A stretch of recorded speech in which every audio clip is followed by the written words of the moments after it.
All right. Good evening, good evening. As you might be able to tell, my voice is a little out of it, so I'm going to do my best to get through everything. I appreciate the grace that you will show me this evening.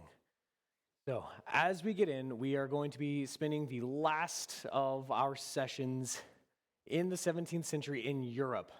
There will be more elsewhere, but we've got a little bit to do in Europe and maybe a little bit of Asia too. We'll have to see about that.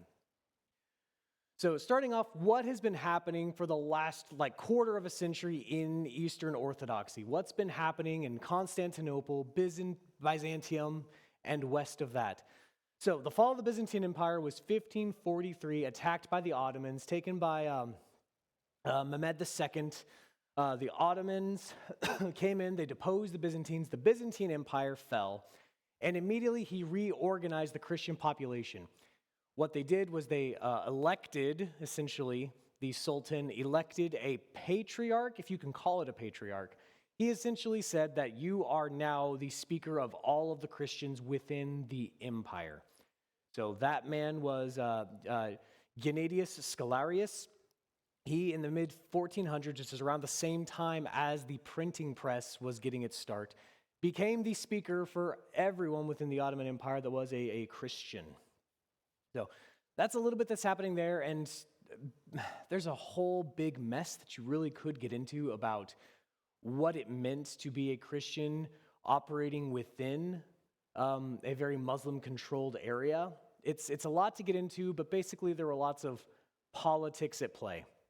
And one political party, it wasn't a political party at first, but one party that arose were the Janissaries, or the Janissary Corps. They were elite infantry and personal troops of the Sultan. What would happen is the Ottomans would go and invade and conquest an area, and they would require payment, tribute from the people there. The people would pay them money, they would pay them in goods, services, and they would also pay them in children. They would take these children, conscript them, force them to say the Islamic oaths, etc., and train them to be warriors from the very beginning. So these were the Janissaries. They were very disciplined, they were organized, and they were incredibly loyal. However, after a couple of hundred years, those people became a political class of themselves, involved in lots of intrigue within the Sultan's forces and in government appointments as well. And eventually the Janissaries were no longer those recruits that were conscripted, but native-born Muslims who bought their way into the core. So it kind of became its own consolidation of power in a sense. As a result, their discipline declined a bit, but they remained the most influential military and political force in the empire, and people still typically will understand what a Janissary is, at least recognize the word. So there were lots of rebellions by the Janissaries. They deposed sultans, they made their own people in charge, etc. However, throughout all this, they guarded Constantinople, they patrolled the city, and they formed the backbone of the imperial armies in Europe and down into Asia and northern Africa a little bit. One fun thing to discuss is in a region called Wallachia, there was a man named Vlad III, or Vlad Tepes. He had a very interesting relationship, shall we say, with the Ottomans that we know about. As a kid, he and his brother were taken as prisoners. They were hostages in order to secure their father's loyalty to the Sultan. He grew up in Ottoman custody. He learned their language and developed a very, very deep hatred of them. Eventually, he would go back, depose his father, take the throne, become the king of that area, and he would enact his vengeance upon both his own people and the Ottoman forces as well by impaling them on stakes as a sign to showcase how cruel and violent he was. So he became known as Vlad Dracula, Vladimir, the son of the dragon. And of course, Vlad Tepes lives on today in the deeply ingrained legend known as Dracula. That is where the legend comes from. There's a whole lot more we could get into. I just felt that it was interesting to note because I love a little bit of mythology sprinkled in there. Anyway, Vladimir and the Sultan hated each other very, very much. They fought multiple times, and Vlad actually held his own against the Sultan several times and almost successfully assassinated him, but for a fluke of mistaking the wrong tint during a nighttime raid. However, that's beside the point. It is interesting to note that at one point the Pope commended Dracula for being a defender of the faith, although I think it is fairly obvious that Vlad Tepes was nowhere near a righteous Christian man.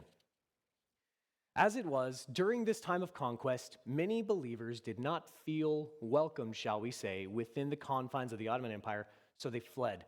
Many fled east or west into Europe.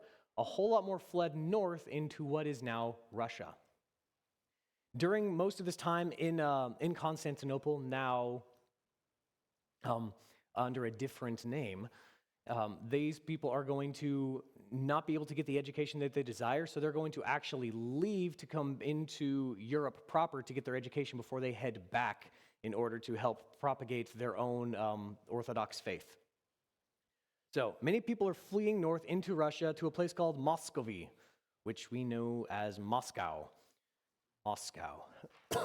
So after the fall of Constantinople, many turned to the nearest city where they could find protector, and they found a protector in Moscow underneath a man by the name of Ivan the Terrible. Yes, Ivan the Terrible. In 1547, he crowned himself the Tsar, which is the Slavonic form of the word Caesar.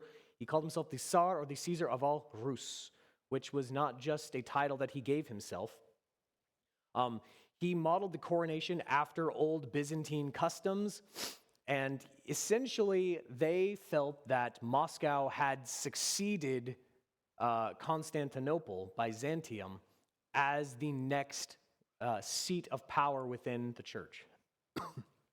So it's been called the Third Rome.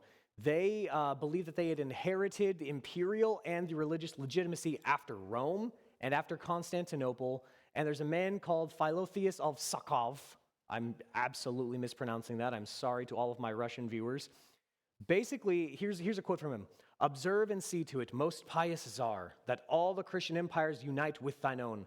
For 2 Romes have fallen, but the 3rd stands, and a 4th there will not be." So after Rome fell in the 5th century, power was consolidated in Byzantium. After Byzantium, Constantinople fell in the 15th century. Now we have Moscow. We have this quote-unquote Third Rome. So Ivan the Terrible consolidates power, centralizes it within Moscow, and essentially they now have a patriarchate. If you will recall, there were metropolitans, who were like the little tiny leaders of major cities, and then you had the patriarchs, who were the big religious leaders of the big cities, like Jerusalem, Antioch, Rome, etc. Now we have Moscow. Moscow is throwing its hat in the ring as being the only legitimate continuation of the church. And the first patriarch comes by the name of Job. A man named Jeremiah II confirms his status, and now we have essentially a Roman hierarchy. Ivan the Terrible consolidates power, and now we have a full Russian hierarchy of patriarchs. So let's talk about a man named Cyril Lucaris. Cyril Lucaris was the patriarch of Alexandria, down in Egypt, and then eventually patriarch of Constantinople. And you might notice that there's a little star next to that, and that is because he was deposed and reinstated 5 times, or rather 4 times, 4.5 times, but we'll get there. He was a brilliant man. Of course, all the Orthodox guys are more Greek. They tend to value the Greek customs. That's what they speak. There were a lot of religious pressures, shall we say, following the Reformation and the Counter-Reformation. He was educated in Geneva, and he had lots of contacts with Dutch and English reformers. So, as you might imagine, they might have persuaded him, or at least molded his thought to be more of a reformed sort of Eastern Orthodoxy. So, did they have a Calvinist patriarch over in Eastern Orthodox? Well, kind of, but not really. In 1629, he creates his own confession of faith, where he's advocating for scripture-centered theology, talking about predestination, certain traditional practices very much resembling certain portions of Calvinism. So it's predestination, justification, scripture versus tradition, talking about the Eucharist. And as a result, and it's not fully Calvinist. If you really want to dig into what he believed and why, even then it's just kind of a blend. There's no full synthesis of Orthodox theology and Calvinistic theology.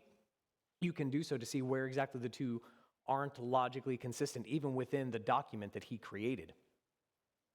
As it is, the other Orthodox people did not really like him. They thought that he was trying to westernize Orthodoxy far too much. Eventually, there were multiple synods to figure out where they stood on what he said, and eventually, I'm getting ahead of myself again, but there was going to be a synod of Jerusalem in 1672 that is going to ultimately reject his confession of faith. Basically, why I say that there's a little bit of a halvesies, while he was in his final term as the Patriarch of Constantinople, one of his religious opponents, who thought that he was bringing too much Protestant thought within the Orthodox Church, convinced the Sultan that he was colluding with foreign enemies. So the Sultan had his men kidnap him and publicly strangle him to death. Yes, the Janissaries have come back, and under the rule of the Sultan, they have strangled him. A man who takes after him later on is a man named called Peter Mogila. If in the person of Lucaris, if he's more of a Protestant, more of a Calvinistic person, Mogila is more on the Catholic side of things. He was very heavily introduced or influenced by the Catholic Counter-Reformation. So he comes up from the city of Kiev, which is in modern-day Ukraine. He worked and studied abroad in the Polish area, or the Poland area, a little bit of Lithuania. There were Jesuits, Calvinists, and Orthodox communities are competing very intensely. So he is in the mixing pot in the midst of all of these things. He is looking to, in the area of counter-reformation, to build schools, consolidate thought, to educate the people so that they understand what they're believing and why the tradition that they're following is in place. So he introduces different liturgical ideas. He's reforming the monastic life. He is looking to protect orthodoxy, but he's using counter-reformation tools to do it. Later on, he's going to write the Orthodox Confession, also known as Mogila's Confession, in the 1640s. And in that selfsame Synod of Jerusalem in 1672, they are going to approve that. So they reject Lucaris and they approve Mogila. He's going to make his own catechism, inspired by how the West was doing catechesis, but it is not the same content. Basically, he's taking the same patterns that they've created and adopting it with his own form of Orthodox theology. He is going to have some major say in the Kiev Mogila Academy, and that is going to become a very, very big school of Orthodox learning. And he's going to, again, advocate for disciplined clergy a la the Counter-Reformation. So there's a whole lot that's happening within Eastern Orthodoxy. But again, it's just kind of like there's a whole lot of nothing, and then there's like a big spike, and then nothing, and a big spike, which is why we've been content with not covering everything that happens within that. And also, I'm content to paint with a broader brush the aspects of church history that do not have a continual flow into where we are now, if that makes sense. But what is a section of church history without a little controversy? So let's talk about the Raskol, or the Old Believers controversy. So in the mid to later 17th century, so the 1650s through the 1680s, although it kind of did not end there and lasts even until today's, underneath Tsar Alexei Romanov, we are going to see what's happening with a man named Nikon. So Patriarch Nikon looks at the liturgy of the Eastern Orthodox Church, and he does not like it. He believed that the Russian liturgical books had drifted away from the contemporary Greek expressions of worship. And a lot of this had happened through, allegedly, they believed that this happened through copying errors from the medieval period. There were religious traditions that were being brought in as people were going out, being educated in the West, and then bringing that back into the East. And basically the sense that they had been completely separated. The Ottoman Empire separated them out from the rest of Christianity. So they basically continued on in their own way, and over time, their traditions drifted. Nikon noticed this, and he sought to reform them back to the way that they were. So he believed that Russia must realign its practices with the old Greek Orthodox form of worship, and Russia could not claim to be the center of orthodoxy if those religious rites were corrupted by time, copyist errors, etc. So he sought to introduce a liturgical standard that everybody within orthodoxy must adhere to. So in the 50s, he created his reforms. And you can look at what exactly he did, but essentially it was things like, when you're making the sign of the cross, you don't do this, you do this. Or whenever you're proceeding, instead of doing counterclockwise, you must go clockwise. They changed the spelling of Jesus' name from Isus to Iesus. How many hallelujahs in the liturgy? There should be 3, and there are only 2. They changed their books. They changed their liturgical chants. Basically, a whole lot of really, really minor things that we look at it and like, why would this create some sort of controversy? But if you understand how tightly people hold to religious tradition, if you just come in and change that, you're going to get a lot of friction. So while they seemed minor, what they symbolized was much, much larger than that. So there is a group that arises in opposition to this. They're called the Old Believers or the Old Ritualists. I'm going to use Old Believers for this. They believed that the traditional Russian rites represented the unchanged apostolic tradition. Greek practice had been corrupted by earlier compromises within Catholicism and Islam, and basically they wanted to, no, we're not doing that anymore. It was not a preference for old customs. They believed that salvation itself, which was mitigated through the way that they were given in worship, that if that was corrupted or changed somehow, then their salvation would be brought into question, or perhaps it wouldn't be a legitimate salvation at all. So when Nikon sought to reform it and bring things back to the way they were, they didn't believe that what Nikon was doing was correct. They believed that Nikon was changing it in order to ascribe to something that was actually wrong and would completely invalidate their entire religion. So in 1666 and 1667, we have the schism, or the raskol. A church council condemned the Old Believers and fully endorsed Nikon's reforms. The old rites were declared heretical. The Old Believer leaders were defrocked, imprisoned, exiled, and even executed. There's a man named Archpriest Avvakum, who is a very famous Old Believer. He was burnt at the stake after decades of imprisonment and suffering. He's got a very interesting story that we don't have time to get into. Essentially, though, this is going to permanently fracture Russian Orthodoxy. And the results of this we are still feeling today. So what happened as a result of this? From the highest of the political highs to the lowest of the peasantry lows, this is going to basically be their sort of reformation. Are you on the side of the Old Believers, or are you on the side of the reformers? A lot of people thought that Nikon's reforms signaled the end of the world and that Antichrist had come to basically lead the faithful astray. So put yourself in their shoes. If you believe that this man is looking to change the church just overnight, to change it into something that has never been in yours or your grandparents' lifetime, you might be a little sympathetic, at least, to why they would claim that he's the Antichrist and he's looking to lead the true church astray. And now that the state has partnered alongside of that and declared all of this stuff heretical, and people are being killed for it, well, that adds a little fuel to the fire. So many of the Old Believers leave. Russia's a big place. They hide in the forest. They go into Siberia. They found their own isolated communities where they persist even to today. And in fact, there were lots of people who, seeing that this was the end of the world, they bring themselves together, and when the Russian forces come and surround them, and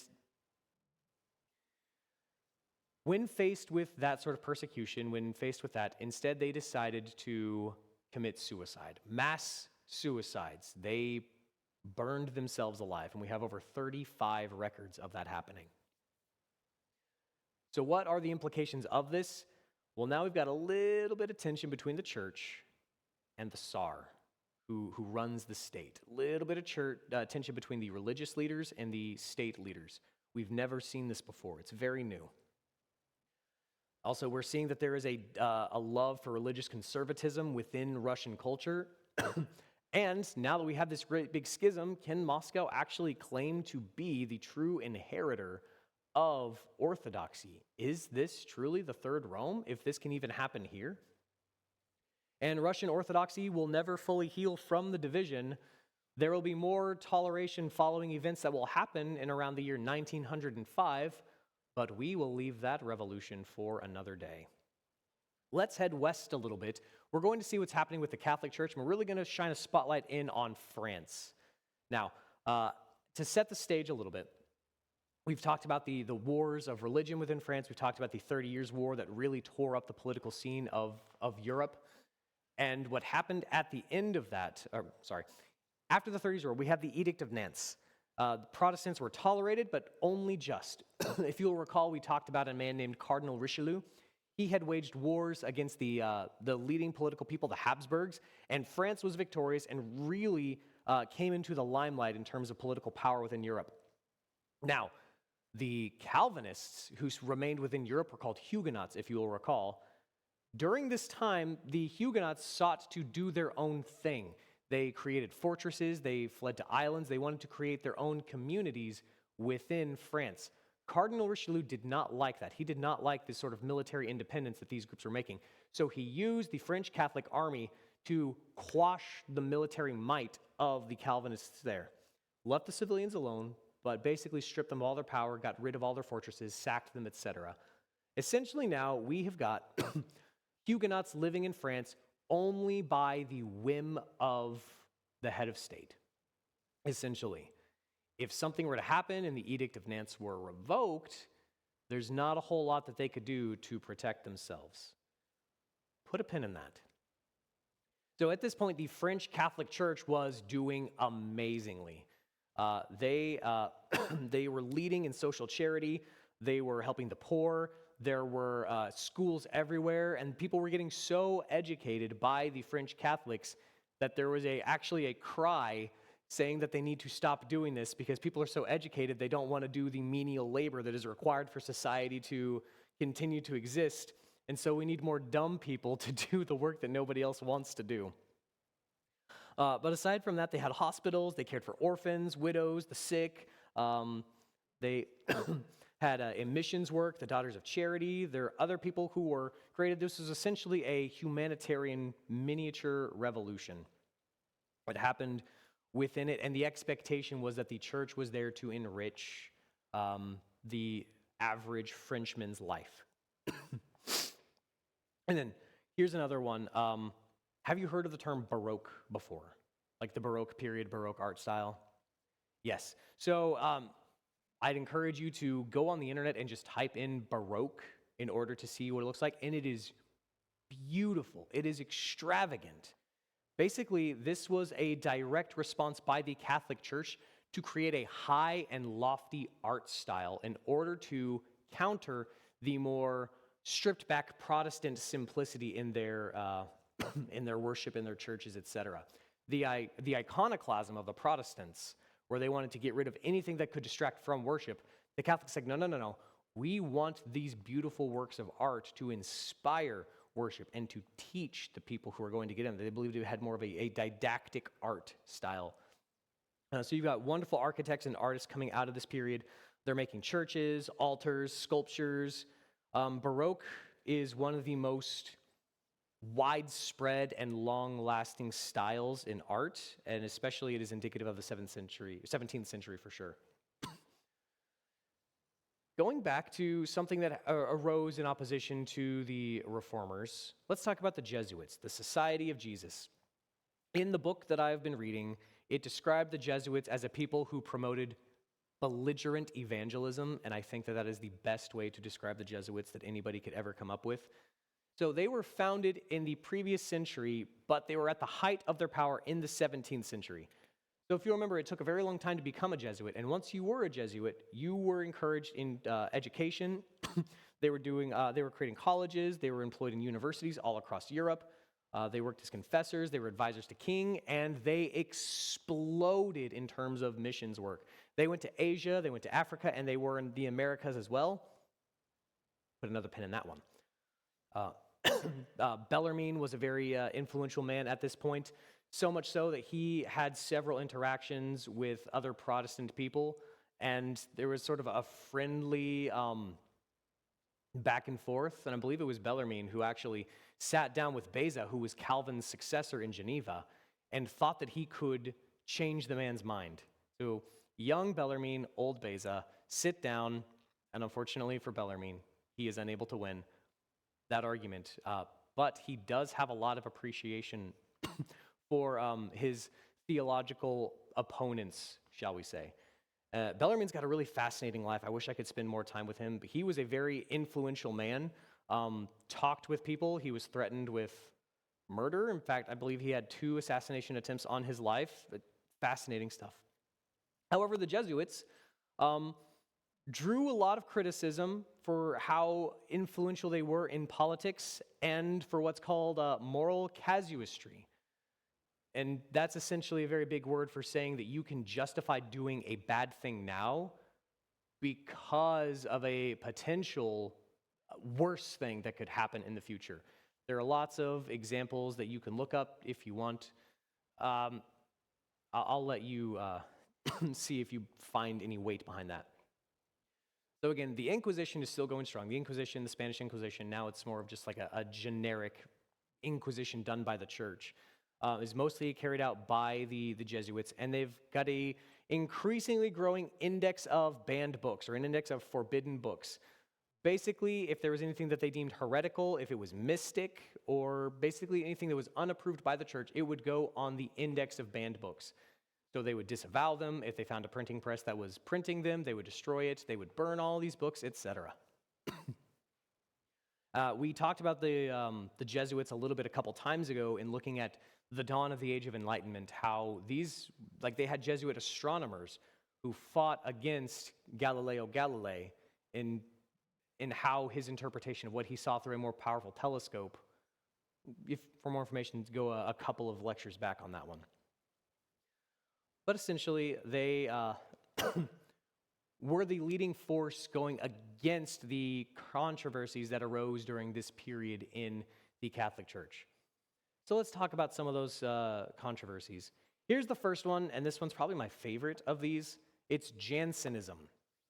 Jansenism shows up in the first half of the 17th century. It's in France, but eventually it's going to spread out beyond France a little bit.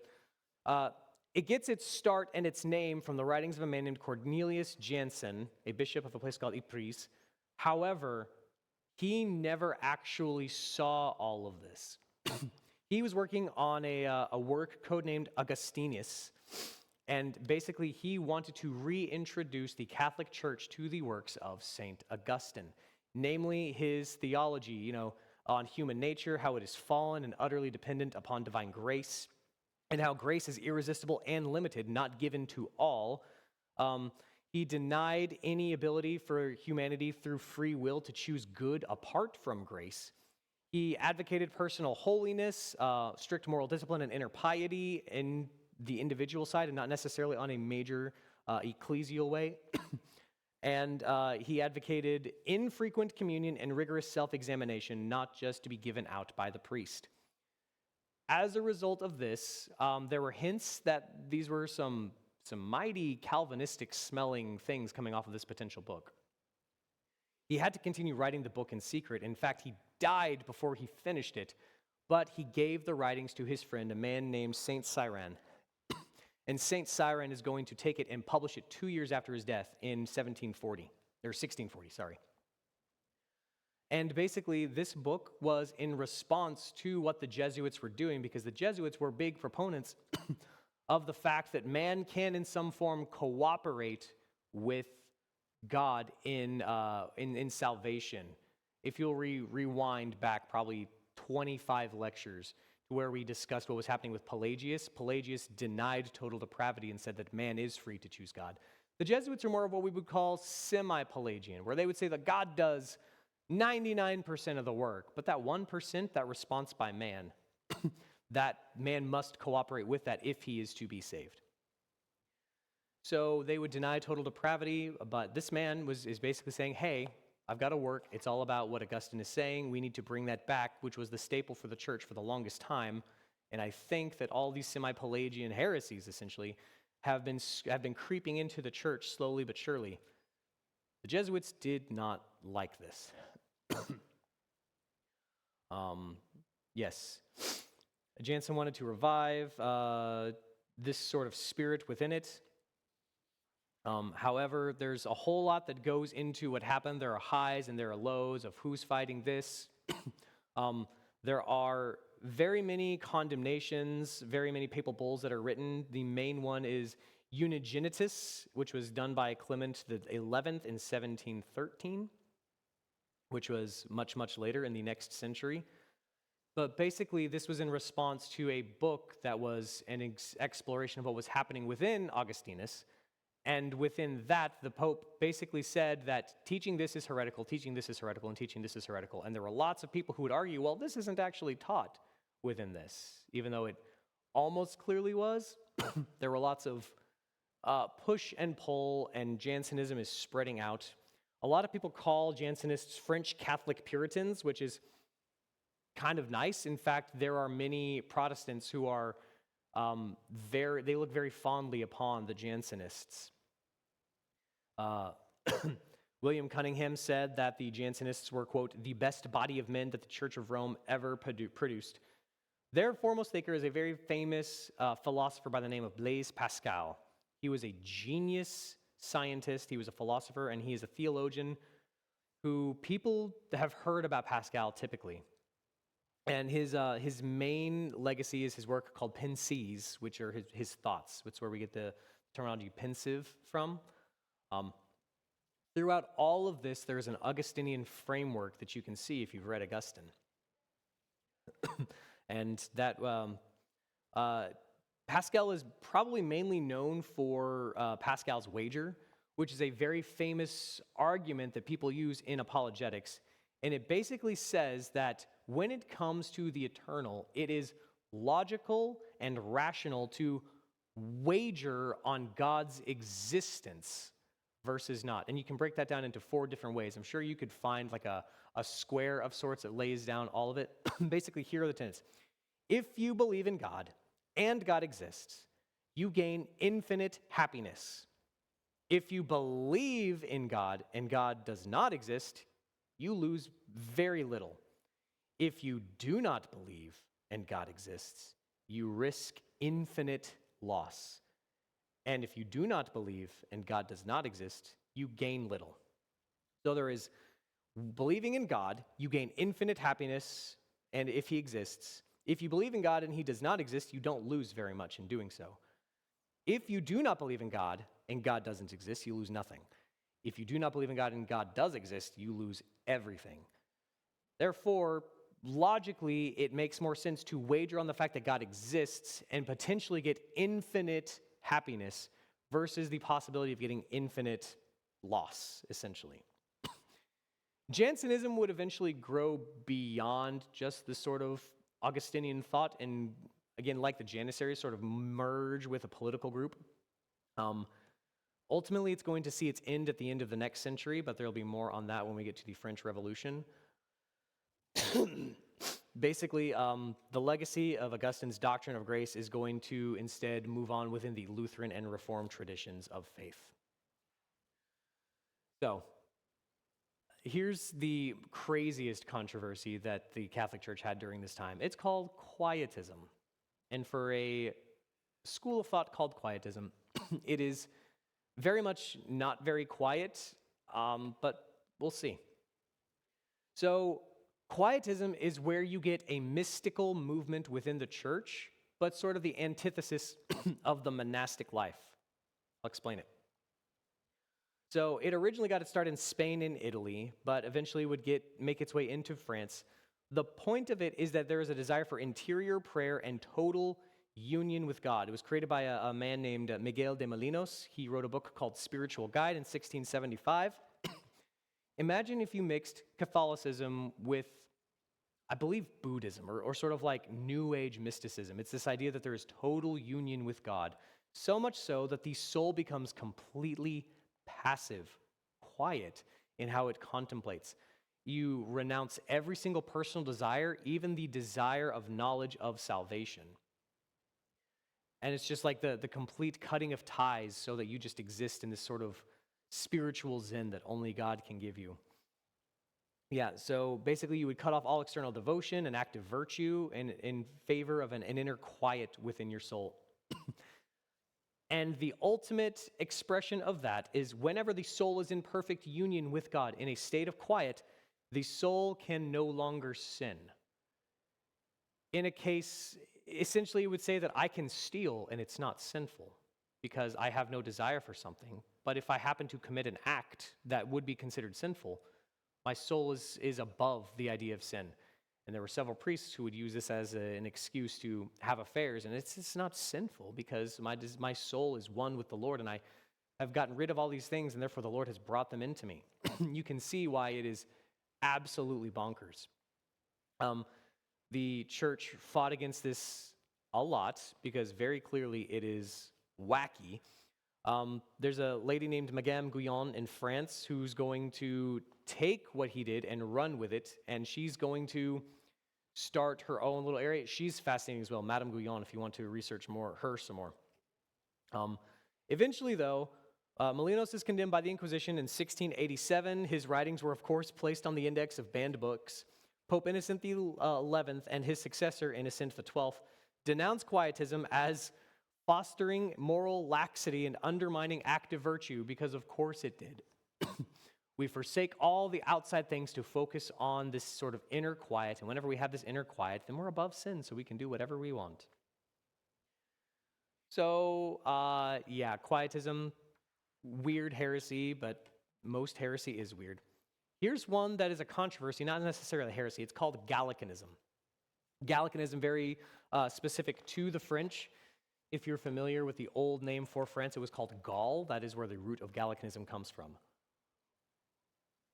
And essentially, this is the idea that the French state and is independence of like the national church and the state of France functions independently, sort of like a brother to Rome, if that makes sense. They believe that the Pope should have very little interference, especially in political and administrative matters.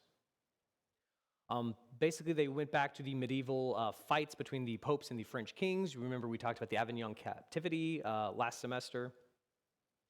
But eventually, they sort of organized their thoughts and presented it during this time, during the reign of Louis the 13th and Louis the 14th. Louis the 14th is a very, very fascinating man. He really is. Essentially, there's a lot of nationalism that comes in there. Royal absolutism. He believed, these kings believe in the divine right of kings, that basically that they are God's chosen instrument of authority on earth, and they are going to act according to that. They are above any and all criticism, and that comes even from the Pope. So they produced the 4 Gallican Articles in 1682, and it basically is summarized like this. Pope has no authority over the temporal matters of kings and rulers. The general councils, so they're going back to the conciliar movement in a way, they hold authority superior to the Pope in certain cases. If this falls outside of the realm of church and Bible, these councils have more authority than the Pope. The papal authority must be exercised according to church canons and traditions. And finally, papal judgments are not infallible without the consent of the universal church. So just because the Pope says something and judges something does not mean that it is immediately infallible. It must be agreed upon by all of the church. The church must say, yes, this is correct. So we can see that there's a little bit of good within there. However, its root is found within French nationalism and a lot of the ego of King Louis XIV, essentially.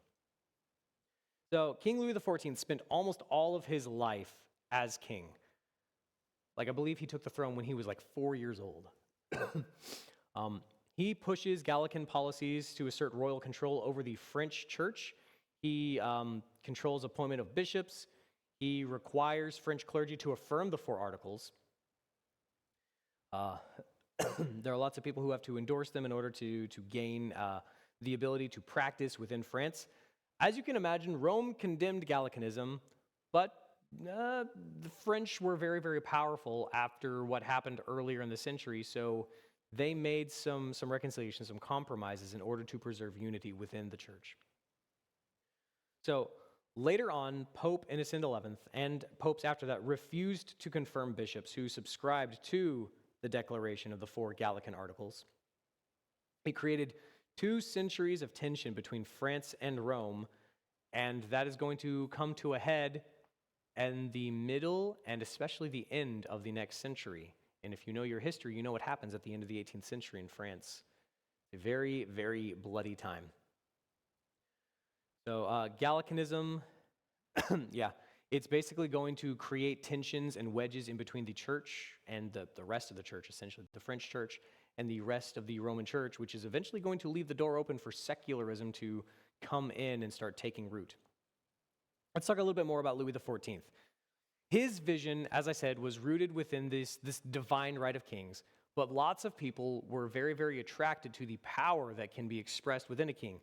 I'm not going to butcher the French, but essentially their creed, their motto was one faith, one law, one king. Louis XIV believed, and his people did as well, that a strong monarchy required religious uniformity. Therefore, Catholicism should be the single public faith of France. The king, not the pope, would guide the French church's practical affairs, not just the religious, but the practical affairs. The state should be the head of state and act accordingly. Religious diversity, even within Catholicism, so when we're looking at the Jansenists, we don't like them. That is a threat to the social order. So Catholicism is integral to the French social order. So the Jansenists have to go. And if the Jansenists have to go, who do ascribe to Catholicism? You know who really has to go? That's right, the Huguenots. So in leading up to what's going to happen with the Edict of Nantes, because of course Louis XIV is going to overrule it. He's going to revoke it. He is going to restrict Protestant worship. He's going to ban printing of Protestant works. He's going to start slowly turning up the heat, as it were, where some Protestants aren't able to hold positions. There are conversions, shall we say, where essentially they are going to bribe people to publicly renounce their Protestantism, their Calvinism, and join the the Catholic Church. And one of the most important things is he's going to implement what are called dragonnades, which are allowing soldiers to billet within Protestant homes in order to pressure families into converting. So this whole time, he's just slowly turning up the temperature until in 1685, we have the Edict of Fontainebleau. The Edict of Fontainebleau revokes the Edict of Nantes, and it is going to basically get rid of all Protestant freedoms. Protestant churches are destroyed. Protestant worship is forbidden. You must have a Catholic baptism, and you must have, if you have kids, they must be baptized according to the Catholic tradition. And in fact, if a kid under the age of 7 came out and said, hey, I haven't been baptized, my parents have been keeping me from this, this allowed the state to go in and take the children away from their parents in order to give them a Catholic upbringing. Also, as a result of this, the king said that you could not leave, you cannot flee France. This did not go over very well. Many of them fled, some over to the Dutch Republic, although many of them went over to England, who at this time, ironically, had a Catholic king in James II. For more on him, see our last lecture. There's a whole lot that goes into this itself. Can't spend a ton of time going into all of the nitty-gritty, but suffice to say that the Catholic Church gained millions overnight, brand new converts, and I'm going to use the term converts very, very shallowly, because either they were bribed to be there or coerced to be there. The Catholic Church continued expanding their parishes. They had schools and they adopted different catechism efforts in order to bring them into the church proper. And as a result of this, the Catholic Church is now even more closely aligned with the French monarchy. However, if you're going to convert or be entirely prosecuted, a lot of people are not going to take very kindly to that. However, France the Catholic Church might have gained quite a few resources at the end of this, but France itself lost tens of thousands, if not hundreds of thousands of Protestant people, skilled Protestant people, artisans, merchants, soldiers, and intellectuals, which is going to be a very, very big wrench in the works when it comes to France's economy.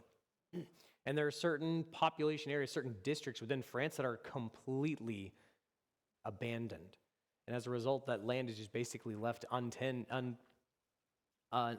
by the people. And there's a lot of effort that the Catholic Church now has to go to pick up the slack of all the people who fled that religious persecution. So let's talk a little bit about missions real quick. Enough about the Catholics, enough about the Orthodox. Let's talk about missions. Missions essentially got their start in 1492 with Columbus, where Columbus goes out and he finds the New World. And after that, the Portuguese and the Spanish especially start going everywhere. Everywhere. So they had a whole 100 years in the previous century. They were going all over the place, to Africa, to India, to Japan and China, and yes, down into South America and North America as well. So the Jesuits were behind a whole lot of this, but eventually in 1622, the Pope is going to come up with a place called propaganda fide. And it's not propaganda like we would think of propaganda in our terminology. It's just basically the wide spreading of information. So the propaganda fide, or the Congregation for the Propagation of Faith, it's basically where they come together. It's brought by Pope Gregory the 15th in 1622 to basically create a strategy for unified Catholic missionary work across the globe. Because at this point, it's basically you just go, you start a colony, and then you start working on the native peoples in order to bring them into the faith. And basically, every colony is doing its own thing to differing styles of work, and we're going to get into that here in a second. So Rome has more influence and oversight of what's happening in Asia, Africa, and the Americas. There are missionaries who are being standardized. They get standardized training in linguistics, catechesis, and cultural studies. This is a good thing. And they create what's called the Collegium Urbanum, which is in Rome for the missionary education, which is going to continue the success of the global spread of clergy members. A couple of important Jesuit missionaries to note: Matteo Ricci in China. Kind of good, kind of bad. He essentially goes and he's going to adopt a lot of Chinese customs and how he goes and reaches those people. And we also have Francis Xavier. He goes over to India, where it is very much his fight against Hinduism looks a whole lot like how the church is fighting Islam during the Crusades. And I suppose it's time to look at the differing styles in missionary work or in evangelism. Because when Columbus discovered Cuba, he thought it was China. He went back to Spain. After that, we get Cortez, the conquistadors, because somebody said that there was gold in the New World. And we get the longest, largest, and bloodiest expansion, shall we say, into a new section. And that is over into South America, up into North America. What's happening in North America and South America especially, I think we can look at what's happening with the Crusades as sort of an understanding for why it happened. Because, and I'm going to steal this from the book that I'm reading. Through all this time, Columbus's original alternative, and that is basically how else we are going to do missions, not just within our own people or to our neighbor, but going elsewhere. How are we to do this? Should the natives be won to the holy faith by love or by force? At times, it was some courageous and selfless Franciscan or Jesuit winning by persevering love. At others, it was some troop of ruthless Christian conquerors forcing baptism upon the natives at the point of the sword. There was no one-size-fits-all aspect of missions work. The problem arose because missionaries must always decide what heathenism is. Is heathenism mankind stumbling in an uncertain quest of the true God, or is it humanity organized in hardened resistance to the gospel? Should the Christian ambassador seek the good in heathen religions and use this as the foundation for building a Christian community? Or should the Christian ambassador suppress it, destroy, if necessary, all forms of heathen religion in order to plant the true faith? And this author distinguishes between the policy of adaptation and the other is the policy of conquest. And we see that all around the world, adaptation or adaptation and conquest. More conquest in Southern America, little bit more tolerant adaptation within Central America and in North America as well with the native peoples, and a little bit of conquest as well whenever you get up into Canada as well in New France. So whenever we look at what happened with Francis Xavier, he goes over and he uses the policy of conquest within India, but continues going west. And whenever he gets to Japan, he sees that this is a different type of people, a more refined people who are very, I suppose he saw them as more elevated, elegant. So he looked to see, can I possibly adapt how we do evangelism here? And Matteo Ricci does the same thing. And Matteo Ricci and the missionaries over in China are going to lead us into what's called the Chinese rites controversy. And basically, the Jesuits, who, as I said, were belligerently evangelistic and typically they would do everything that the church said, they eventually got a little lax almost. Because Ricci went in there and he dressed as they did. He learned their language. He took like a stopwatch and gave it to the emperor. And the emperor was so pleased and tickled by this that he kept him around so that he could show them the heavens and how to wind the watch and how it worked. They were a big fan. But Ricci and the other Jesuit missionaries who were with him essentially looked at what was happening and the sorts of things that the Chinese people were doing, like their Confucianism, as well as their ancestral rites where they honor their ancestors. And they had to look, is this a heathen practice that must be conquered or adapted? And eventually they concluded that it was able to be adapted. So they argued that the practices that they were doing were cultural and civil, so just for their society and not religious, and therefore that they were compatible with Christianity. So the Jesuits were allowed to operate within that, and the emperor thought that this was a good thing. When he basically said that if you see the temples to this God, let them stand. It is a good thing that we can have among our people. However, when the Dominican and Franciscan missionaries got in there, they did not approve. They thought that the Jesuits were corrupting the gospel in order to make it more appealing to the pagan rituals that were found within China.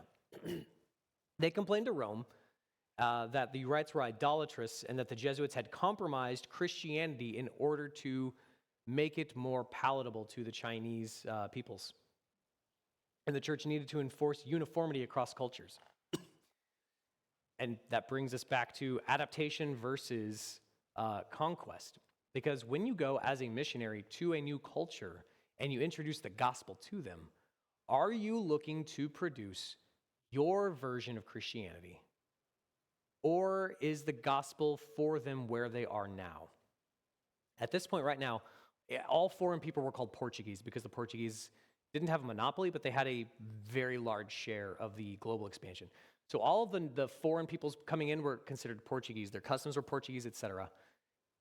This is happening, in Asia as well as the Americas as well.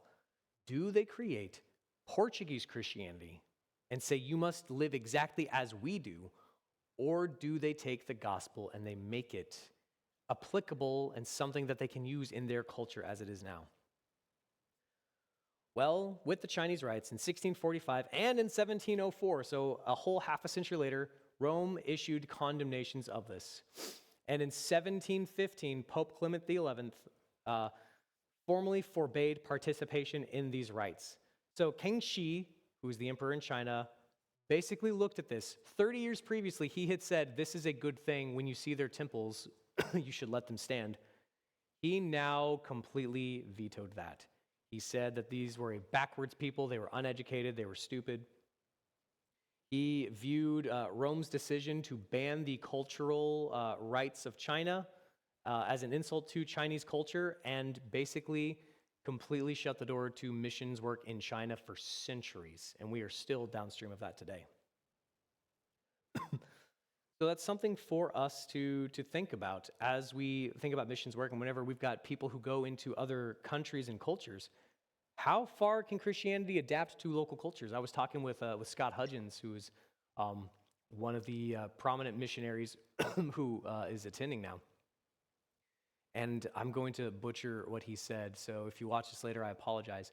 But he called it like the C spectrum.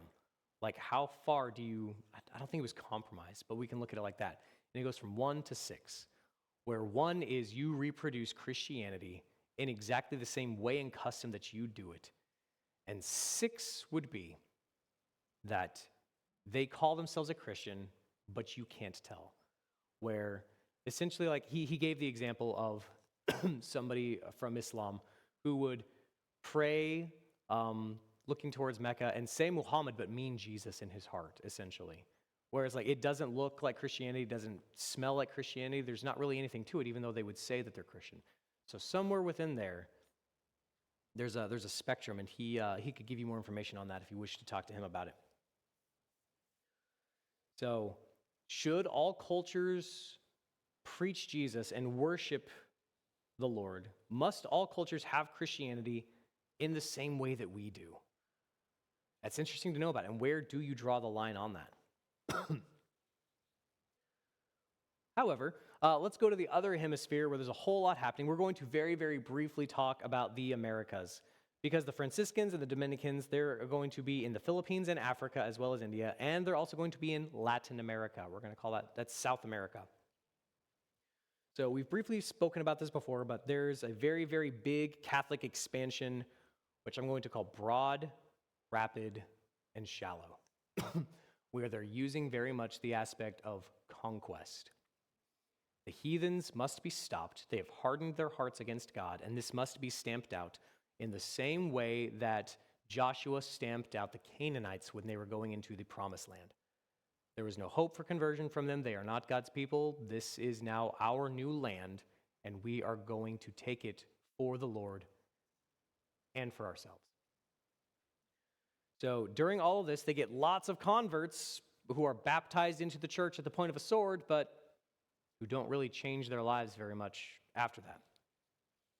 However, through all that, we do have churches, we've got universities, hospitals, we've got missions or monk monasteries that are brought up down there. In fact, Catholicism is still very much the acceptable form of religion south of the border. And there's a lot of blending of local traditions and European piety. Missions are going to be all the way up around the coast of America and move up into Canada, and there are lots of people who are evangelizing the Iroquois people to varying degrees of success, shall we say. So whenever we look at these aspects of missions, the convert or perish, do we adapt this into the culture? This is something that's not just faced by our missionaries globally. I mean, very clearly, when you go to another country, you're probably going to get another culture. However, with how fractured our society can be through the advent of the internet, and I can access the internet in my pocket, be connected to 50,000 people all over the world whom I'm never going to meet or interact with ever, and I can get so secluded in that that becomes sort of my culture. So I can have people who live on the same street as me, who have completely different artists that they listen to, TV that they're watching, etc. We're still within America, but the individual culture within that is going to look very different. So we need to be taking a look at it. How do we speak to our neighbors who are on our street, who are in our town, who, if we're going to another state perhaps, are going to have different ideas about what religion looks like, about what Christianity even is? How, when we are evangelizing to them, do we look at, okay, is this a practice that needs to be killed and gotten rid of completely, the aspect of conquest, or is this something that can be adapted? It's football season right now, and so if you tell somebody, hey, the game is at 12 o'clock on a Sunday, but you should be in church, so you might miss the first quarter of that game, Do you enforce that and say that they're not a real Christian if they're not willing to make the sacrifice to miss part of the game, or is that something that you need to adapt? And that's a silly example, but it's something to think about whenever we go and we find new converts to Christianity and they've had been dead in their sins and now are alive. How do we engage with them? How do we let them know what is a good thing to do, to keep and adapt within their own walk in the Christian faith, or what needs to be put up as a sacrifice, getting rid of, the casting off of the old self because it's in opposition to God? Things to think about. And hopefully we do that as we go out and we share the gospel with our neighbors. Let's pray. Lord, we thank you, we love you. We're so glad that we have a rich history to look at, both the highs and the lows, the examples of men and women who did great things and who did terrible things. I thank you for the riches of information that we can look at, where we can learn from their examples and we can give defenses for the good and for the bad, but ultimately, in order to point them to the truth that is found within your word. We thank you for the gospel, for the empowerment of the Holy Spirit that you give freely to your elect, Father. You are so good for us. Please empower us by your Spirit to go out and be good lights in the world. Help us to be salt of the earth so that we can go out and our mission field can be our neighbor, can be our families, can be our coworkers, and that we can change this world. We can bring people into your kingdom, one person at a time, one day at a time. We love you, Lord. It's in Jesus' name I pray. Amen. All right, one more week. Next week will be our last week where we are going to be talking about a completely unbiased take, the greatest country in the world. We're going to be talking about what's been happening in America. We'll see you then.